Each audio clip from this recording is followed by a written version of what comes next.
दोस्तों, अगर आप 10वीं पास कर चुके हैं या 12वीं पास कर चुके हैं तो आपके लिए बहुत ही शानदार योजना है बिहार स्टूडेंट क्रेडिट कार्ड योजना।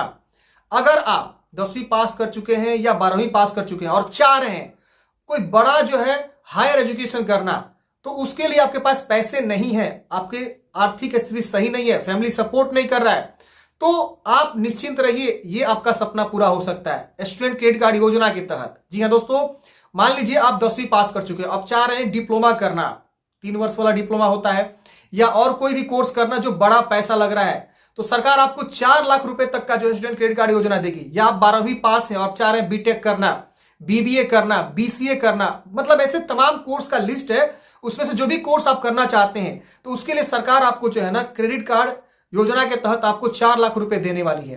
तो यह योजना किस प्रकार से काम करती है, इसके लिए कहां से आवेदन करना है, एलिजिबिलिटी क्या है, कोर्स का लिस्ट क्या है, इसके अलावा जब वो 4 लाख रुपए आपको मिलेंगे तो कब आपको रिटर्न करने हैं, कितना % ब्याज के साथ रिटर्न करने हैं, ये सारा चीज हम आपको बताऊंगा। ये पूरा वीडियो आप कंप्लीट देख लीजिएगा ना, तो आपका कोई भी डाउट्स नहीं रहेगा स्टूडेंट क्रेडिट कार्ड योजना को लेकर। पूरा डिटेल में हम डिस्कस किए हुए हैं, स्लाइड के माध्यम से हम डिस्कस करेंगे कि इस योजना के लिए पात्रता, किसको कितना % ब्याज के साथ रिटर्न करना है, अगर मान लीजिए आप हायर एजुकेशन कर लिए और आपको जॉब नहीं मिला, उस केस में भी आपको कितना समय तक यहां पे छूट मिल सकता है, ये सब भी हम यहां पे डिस्कस करेंगे। तो बहुत ही अच्छी योजना है, जानते हैं सारा प्रोसेस को, तो वीडियो को आप शुरू से लेकर लास्ट तक जरूर देखिएगा। मेरा नाम है दिलीप और आप देख रहे हैं scheme with Dilip YouTube channel.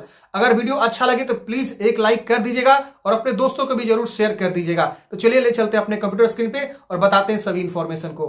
तो फ्रेंड्स, ये जो है 7 निश्चय युवा मिशन की ऑफिशियली वेबसाइट है क्रेडिट कार्ड योजना का, जहां से आप फॉर्म को अप्लाई कर सकते हैं। यहाँ पे देख सकते हैं ये गवर्नमेंट की साइट है, बिहार सरकार द्वारा रन किया जाता है, यहीं से आपको फॉर्म को भरना होता है। तो हम तो फॉर्म फिलअप नहीं बताएंगे, लेकिन मैंने आपको वेबसाइट से थोड़ा सा परिचय करा दिया ताकि आप लोग समझ सके ये ऑफिशियल वेबसाइट से ही फॉर्म भरे जाते हैं। सब चीज़ बताऊँगा, A to Z जानकारी, पैसे कितने दिन में रिटर्न करने होते हैं, जॉब लगने के बाद से अगर कोई दिक्कत हो जाती है, आपका जॉब नहीं मिल पाता है, तो ये भी हम सब चीज़ कवर करके आपको बताएंगे। तो वीडियो पूरा लास्ट तक देखिए, और कौन कौन से कोर्सेज इसमें शामिल है ये भी हम यहाँ पे डिस्कशन करने वाले हैं। तो ये जो है स्लाइड है, इसी स्लाइड के माध्यम से हम आपको सारी जानकारी को समझाने वाले हैं। आप देख सकते हैं बहुत ही अच्छी तरीके से जो है इसमें जो है चीज़ों को बताया गया है। आप एक बार समझेंगे तो आपको सारी चीज़ें समझ में आ जाएगा। देख रहे हैं ना, अब देखिए यहाँ पे जो है सबसे पहले 4 लाख तक ही आपको यहाँ पे लोन मिलता है। तो 4 लाख तक जो है सरकार यहाँ पे स्टूडेंट क्रेडिट कार्ड योजना, एक तरह से लोन आप समझ लीजिए। क्रेडिट कार्ड का मतलब क्या होता है, लोन ही होता है। अब इसमें क्या है कि राज्य के आर्थिक रूप से कमजोर जो भी कैंडिडेट्स हैं, अपना जो है खर्चा या पढ़ाई का खर्चा नहीं निकाल पा रहे हैं, उनके लिए होता है। 10वीं पास है तो भी फॉर्म भर सकते हैं, 12वीं पास है तो भी फॉर्म भर सकते हैं। उच्चतर शिक्षा प्राप्त करने के लिए ये स्टूडेंट क्रेडिट कार्ड योजना जो है लागू किया गया है। अब यहाँ पे आप देखेंगे तो कितना % ब्याज आपको लगता है, तो देखेंगे फ्रेंड्स यहाँ पे 4 लाख तक जो लोन मिलता है, इसमें छात्रों और दिव्यांगों और ट्रांसजेंडरों को सिर्फ 1% साधारण ब्याज की दर से यह ऋण आपको उपलब्ध कराई जाती है। मतलब अगर कोई लेडीज़ हैं, मतलब मेल कैंडिडेट्स हैं, और कोई दिव्यांग है और कोई ट्रांसजेंडर है, उनको मात्र 1% ब्याज यहाँ पे देना होता है। 4 लाख जब आप रिटर्न करने के उसमें 1% ही ब्याज आपको मतलब लगा के रिटर्न करने होते हैं। बाकी जो कैंडिडेट्स हैं, जैसे कि देखेंगे यहाँ पे छात्रों को 4% साधारण ब्याज की दर से 4 लाख की राशि यहाँ पे जो है आपको रिटर्न करने होते हैं। तो ये मतलब आपका फीमेल और विकलांग और थर्ड जेंडर अगर कोई लेता है तो उनको 1% ब्याज देना होता है, और बाकी को जो यहाँ पे 4% साधारण ब्याज के तौर पे आपको दिया जाता, मतलब देना होता है, रिटर्न करना होता है पैसा। अब यहाँ पे बताया गया कि अब तक जो है इतना करोड़ लोगों को जो है मतलब इतना लाख छात्र छात्राओं को ये लोग दिए हैं, इतना करोड़ यहाँ पे जो है ये लोग क्रेडिट कार्ड के थ्रू पैसे को बांटे हैं अब तक। सरकार की ये जो है एक छोटी सी जानकारी यहाँ दिया गया। यहाँ पे एक चीज़ और बोला गया कि आवेदक के हॉस्टल में रहने की स्थिति में उनके शैक्षणिक संस्था को राशि उपलब्ध कराया जाता है। अगर आप हॉस्टल में रह रहे ना, तो उसके जो भी आपके खर्चे आते हैं, मान लीजिए 3000 महीना आया, 2000 आया, तो वो आपके जो है संस्था को दिया जाता है। शिक्षण संस्था के हॉस्टल में नहीं रहने की स्थिति में विद्यार्थी को रहने का खर्च निर्धारित दर पर उपलब्ध कराया जाता है। तो रहने का भी तो खर्च आएगा ना, तो अगर आप हॉस्टल में रहते हैं तो हॉस्टल के संस्था को दिया जाएगा, अगर हॉस्टल में नहीं रहते तो आपके अकाउंट में जो है सरकार यहाँ पे पैसे भेजती है। अब यहाँ देखेंगे तो छात्रों, दिव्यांगों, ट्रांसजेंडरों को साधारण 1% ब्याज के साथ रिटर्न करने होते हैं पैसे, और बाकी छात्रों को 4% साधारण ब्याज के दर से आपको जो है पैसे रिटर्न करने होते हैं। यहाँ पे जो है जिला निबंधन एवं परामर्श केंद्र पर भी आप आवेदन डायरेक्टली कर सकते हैं जाके वहाँ ऑफलाइन। अगर आपको लग रहा है कि नहीं हम ऑनलाइन भरे, तो आप ऑनलाइन इस वेबसाइट से भी फॉर्म को अप्लाई कर सकते हैं, कॉमन सर्विस सेंटर पे जाके या कोई भी साइबर कैफे वहाँ पे जाके। अब यहाँ पे आप देखेंगे तो यहाँ पे आपको बताया गया कि आवश्यक कागजात क्या क्या लगेंगे, कौन कौन से आपको डॉक्यूमेंट्स लगेंगे फॉर्म भरने के लिए। तो आवेदक एवं सह आवेदक का आधार कार्ड, मतलब आपका और आपके पिताजी का आधार कार्ड चाहिए, ठीक है ना, मतलब पेरेंट्स का जो है डॉक्यूमेंट्स। फिर आपका मैट्रिक का, अगर मैट्रिक बेस पे फॉर्म भरे तो मैट्रिक का, और 12वीं बेस भरे तो 10वीं और 12वीं दोनों का यहाँ पे जो है परीक्षा का अंक पत्र, अंक प्रमाण पत्र लगेगा।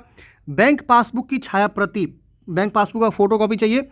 संस्था का जो है नामांकन का प्रमाण पत्र, आप एडमिशन ले लिए हो और एडमिशन का जो है आपको क्या करना होगा, उसका जो है प्रूफ देना होगा कि हाँ मैंने एडमिशन इस कॉलेज में ले रहे हैं। और जो पैसा होता है ना 4 लाख रुपए, वो डायरेक्टली जो है आपके जो एडमिशन जहाँ कॉलेज है वहाँ पे भेजा जाता है, समझ रहे ना। अब संस्था से प्राप्त पाठ्यक्रम शुल्क की विवरण, एक आपको फी स्ट्रक्चर भी बनवाना पड़ता है ताकि जो है उसी के हिसाब से सरकार पैसे भेज सकती है। अगर 4 लाख तक है तो कोई दिक्कत नहीं है, 4 लाख से कम भी तो हो सकता है, 2 लाख का भी तो बहुत सारे कोर्सेज है, 3 लाख का भी है, 1 लाख का भी है। तो आपको फी स्ट्रक्चर भी प्रोवाइड करना होगा। अब आपको अपने संस्था में जाना होगा, जहाँ भी आप ग्रेजुएशन कर रहे हैं या जो भी कोर्स आप कर रहे हैं वहाँ जाइए और वहाँ बोलिए कि हमको फी स्ट्रक्चर चाहिए, वो आपको बना के दे देंगे।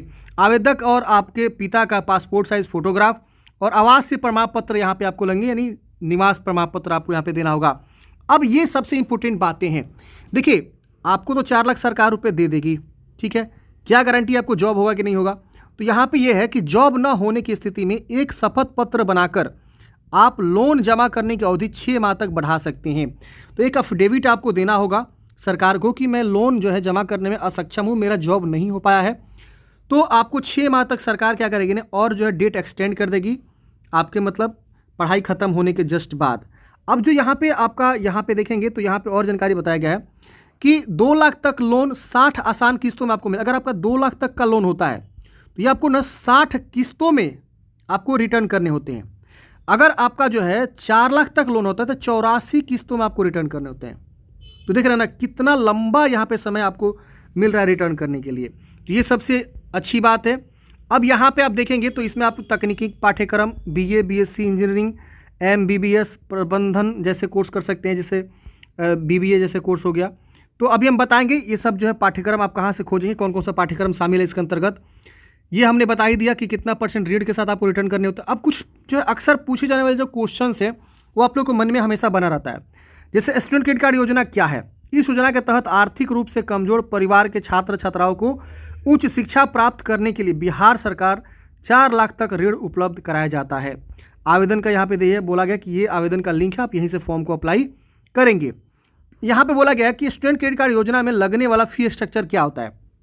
तभी मैंने बताया ना, फी स्ट्रक्चर भी आपको लगता है कि आपका कितना खर्च आ रहा है पढ़ाई में, कितना वो उसका कॉलेज का फ़ी है। तो आप जिस कोर्स में नामांकन लेते हैं उस कोर्स में लगने वाले कुल शुल्क का विवरण होता है फी स्ट्रक्चर। और यहाँ बोला गया यह फी स्ट्रक्चर आप अपने कॉलेज से प्राप्त कर सकते हैं, तो वही कॉलेज में जाके ही ये आपको प्राप्त होगा। अब यहाँ बोला गया है कि स्टूडेंट क्रेडिट कार्ड योजना के तहत ऋण प्राप्त करने के लिए ऑफलाइन आवेदन कहाँ से करें। तो अगर आपको ऑफलाइन आवेदन करना है तो आपके ऑफिस, आपके डिस्ट्रिक्ट में DRCC ऑफिस बनाया गया है। आप क्या करेंगे, गूगल में जाएंगे, सर्च करेंगे क्या, तो DRCC ऑफिस। अब आपका जो भी जिला हो सकता है, गोपालगंज, सीवान, मधुबनी, जो भी हो सकता है वो आप लिखेंगे, आपका गूगल में एड्रेस आ जाएगा। वहाँ आप जाएंगे आपके अपने ही जिला में, ये नहीं कि आपका जिला गोपालगंज में आप सीवान चले गए, नहीं, फिर नहीं हो पाएगा। आपके अपने जिला में जाना है और वहाँ पे आपको वेरिफिकेशन करवाना है। अगर आप खुद से ऑनलाइन करते हैं तो खुद से ऑनलाइन करने का प्रोसेस है वो अलग हम वीडियो में कवर करेंगे। ऑनलाइन करने के बाद आपको फिर से DRCC ऑफिस जाके डॉक्यूमेंट्स को सबमिट करना होता है वेरिफिकेशन पर्पज़ के लिए।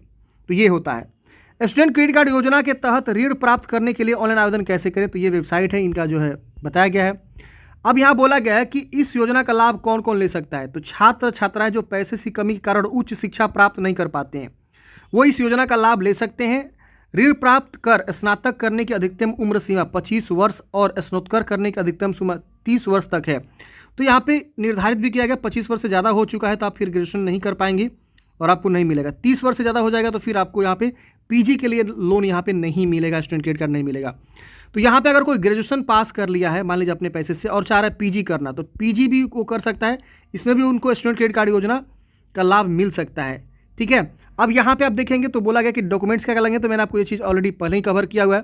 स्टूडेंट क्रेडिट कार्ड योजना के तहत मिलने वाले ऋण को स्वीकृत होने में कितना समय लगता है, तो 30 से 45 कार्य दिवस में आपका जो है ऋण मिल जाता है। कहीं आपको बैंक में जाने की आवश्यकता नहीं पड़ती है, आपके घर पे ही सब चीज़ होता है। मतलब आपको सिर्फ ऑफिस में वेरीफाई करवाने के लिए जाना, DRCC ऑफिस, बैंक में आपको जाने की आवश्यकता है, क्योंकि ये जो लोन मिल रहा है सीधे आपके जो है ना बिहार गवर्नमेंट से मिल रहा है। तो 30 से 45 दिन में आपका ये लोन मिल जाता है। अब हम बात करते हैं कि आपको जो है कैसे पता करेंगे कौन कौन से कोर्सेज शामिल है। तो सिंपल आप जाएंगे, गूगल ओपन करेंगे, ठीक है, गूगल में जाना है और यहाँ आपको सर्च करना है DS हेल्पिंग, ठीक है ना। ये मैं एक बहुत अच्छा वेबसाइट बता रहा हूँ, इस पर आप जाएंगे, DS हेल्पिंग आप लिखेंगे और यहाँ पे आप देखेंगे तो एक वेबसाइट खुलेगा, इसको ओपन करेंगे। यहाँ पे आपको ना एक ऑप्शन मिलेगा, आप देखेंगे तो यहाँ पे स्टूडेंट क्रेडिट कार्ड योजना, यहाँ देखिए स्टूडेंट क्रेडिट कार्ड योजना 2024, देख रहे ना, आप इस पर क्लिक करेंगे।